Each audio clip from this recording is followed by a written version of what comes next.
everyone, and welcome back to my channel. I hope you guys are all doing well. So today I was tagged by 3 of my friends here on YouTube, and I want to first of all give a huge shout out to my dear friend OG, Jerusha Couture. She is such an amazing person inside and out, and I just love her. And I was also tagged by my dear friend Monsieur Alex, and all the people that I mentioned in this video today, I'm going to be linking their channels in the information bar below. And also I was tagged by Chris Matt M, and I will also leave his channel below. So I just feel like I'm very lucky to get tagged 3 times. Now this is the Luxury Addict tag, and I believe this tag was created by Ariel Christina, and I'll also leave her channel link in the information bar below. And I have the questions all listed here in my trusty YouTube book given to me by my sissy. So here we go. The first question is, what was your first designer piece? Well, my first designer piece is this bag by Dior. This purchase was very much inspired by the TV series Sex and the City. And in season 2 and 3, when Carrie started dating Aiden, she had this bag. This is the Dior saddle bag. This was John Galliano's reinterpretation of the American saddle bag, and it will never leave my collection. I love it so much. They actually created the bag for 10 years and then they discontinued it, and I absolutely love it. And whenever I wear it, you know, people always ask me, oh my god, that bag is so cute, where did you get that? And yeah, it was very much Sex and the City inspired.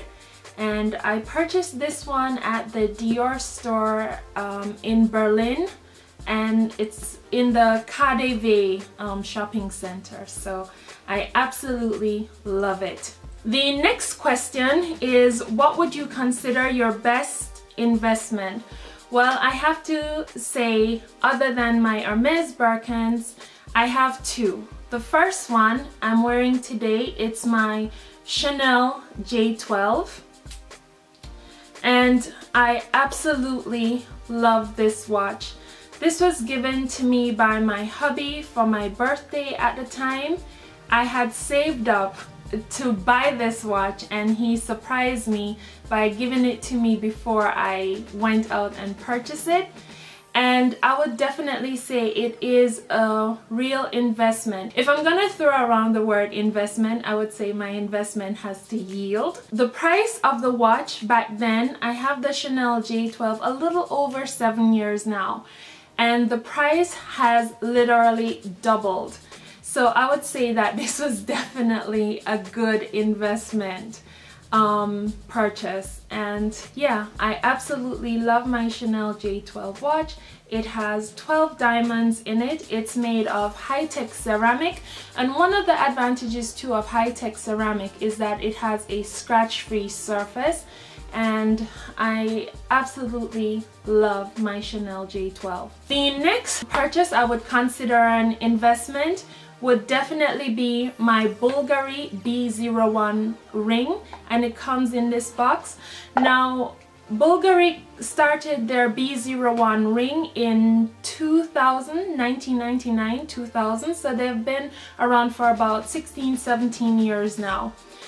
After the ring was created, I purchased it a few years later, and I paid nothing like what this ring costs today. The price of the ring has literally tripled. So I would say that this was a very good investment because it cost 3 times the amount I paid back then. So yeah, I absolutely love my Bulgari B01 ring, and it will always remain in my collection. The third question is, what is your criteria when purchasing a piece? I would have to say that it doesn't necessarily have to be a classic. I love buying classics and having them in my collection, but it doesn't necessarily have to be a classic. The most important thing is that I love the piece. It's functional and I can wear it and have lots of fun with it, because I think that's what having your own style is all about. Not always playing it safe, but sometimes, you know, buying pieces that you just really enjoy because they're just fun to look at and fun to wear, and you know, that's what it should be about, just having fun with it. I would say that if you're someone who is starting out, you know, with luxury goods and you want to play it safe, I totally understand. You know, if you buy your first Birkin in black with gold hardware, or you purchase your Chanel jumbo flap, I totally understand that. But I just feel like fashion is something that you should also, you know, have fun with and not take it so seriously. The next question is, what has been your stupidest, most regrettable purchase?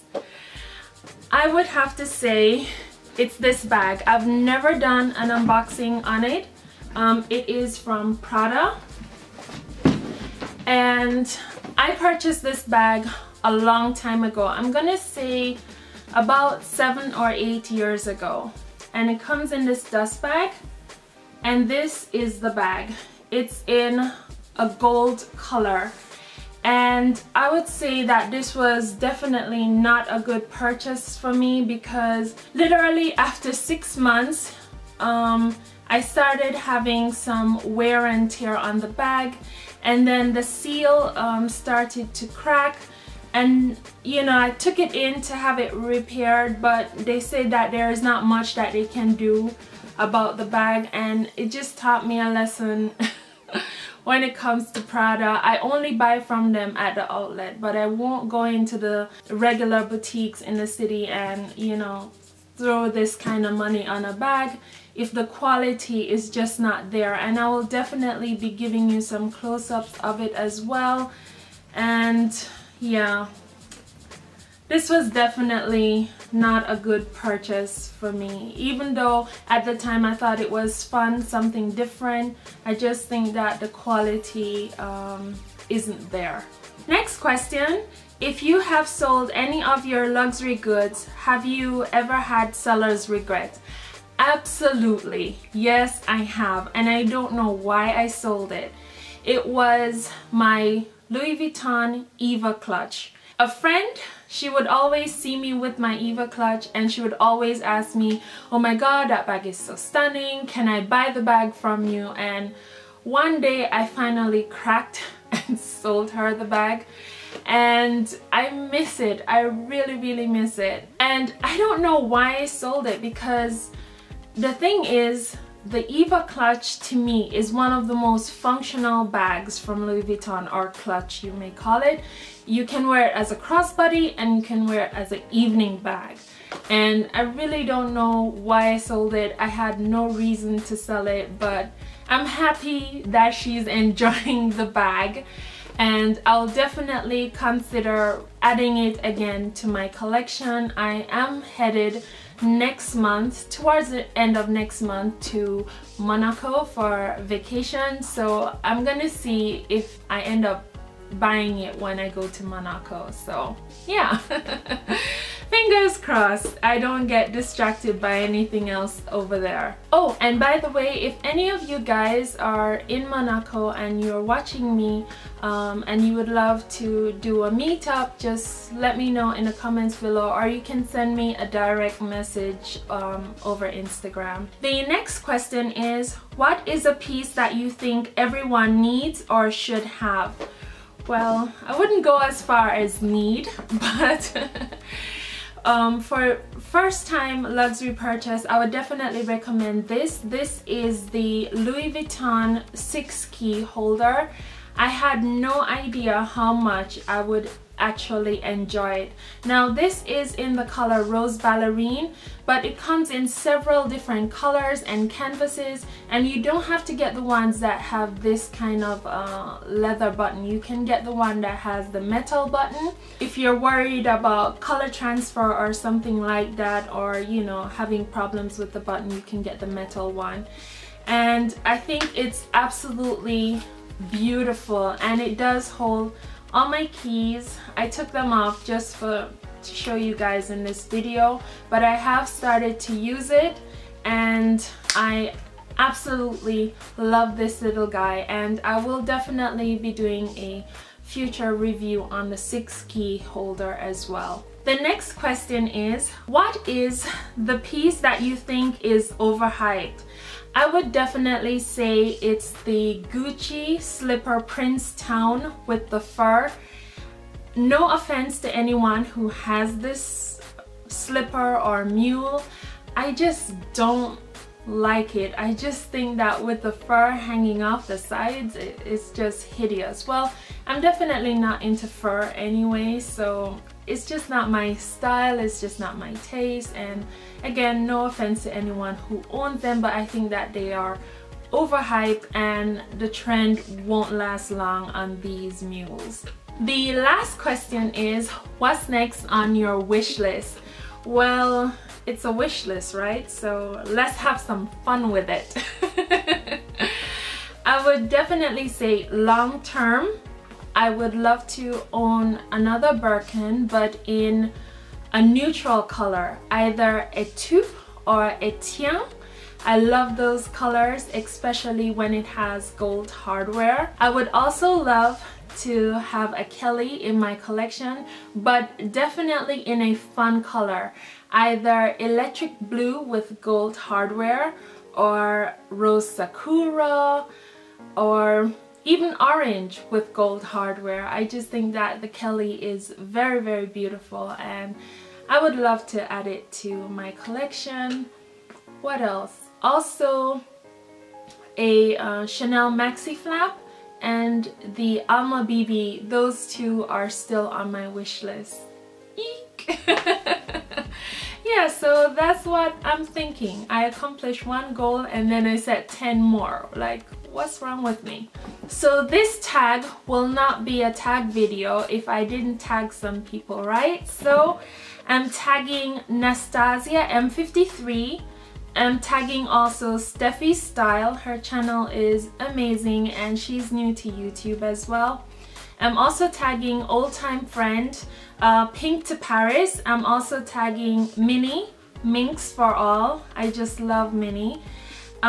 Stuck on Style to Robin. She's amazing, and congratulations Robin on your new Kelly. Inside Sylph's Closet, I'm also tagging Luxury Bliss with Susan. I'm also tagging a new person. I just came across her channel. Her name is Maria Dragonova. I'm also tagging, of course, my sister Macaholic22. I would love to see my sissy do this tag. I'm also tagging Sarah Rose Jean and also a girl in Boston.